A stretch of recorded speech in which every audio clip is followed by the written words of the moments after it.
Ce projet met particulièrement en avant les missions d'un CAIE qui joue le rôle de conseiller, médiateur, facilitateur à travers un projet qui s'inscrit dans les magnifiques coteaux et monts du Lyonnais sur un programme innovant de logement social. Cette volonté commune de faire ce projet tel qu'il est aujourd'hui procède d'une volonté de déstigmatisation du logement social pour que le logement social soit du logement comme un autre, intégré dans la cité et connecté aux usages publics. La commune de Mai est une commune rurale qui est comme toutes les communes de France et a connu une explosion de la maison individuelle qui s'est traduite par l'émergence de lotissements.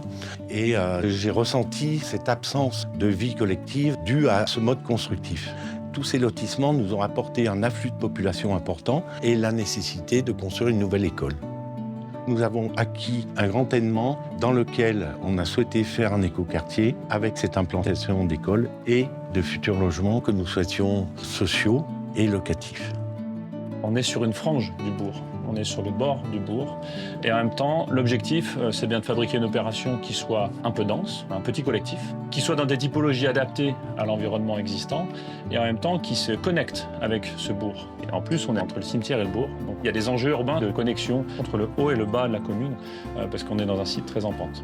C'est la raison pour laquelle on a fabriqué un grand socle maçonné, qui lui est contre-terrier, et permet de régler les questions de rapport à la rue, de stationnement des garages, d'avoir des logements accessibles pour les personnes à mobilité réduite. Et au-dessus de ce socle sont installés 2 volumes en bois, dans l'autre sens, perpendiculaires à la pente, qui eux bénéficient de vues exceptionnelles au sud et en même temps à l'est, orientés de telle manière à favoriser les qualités bioclimatiques de l'édifice.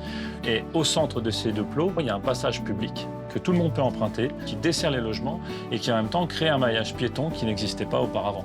C'est un cheminement qui correspond au passage des enfants pour aller à l'école. Et il y a quelque chose qui est quand même assez remarquable, c'est que les gens s'arrêtent et entament des discussions. Il y a des rencontres intergénérationnelles et c'est vraiment ce que l'on souhaitait. Ce sont des rencontres qui se font naturellement et qui permettent aussi aux nouveaux arrivants d'être très bien intégrés dans la population.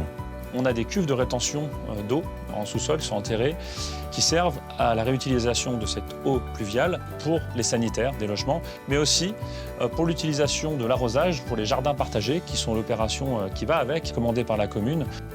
Nous avons la volonté vraiment d'être dans un espace partagé et qui soit accessible à toute la population.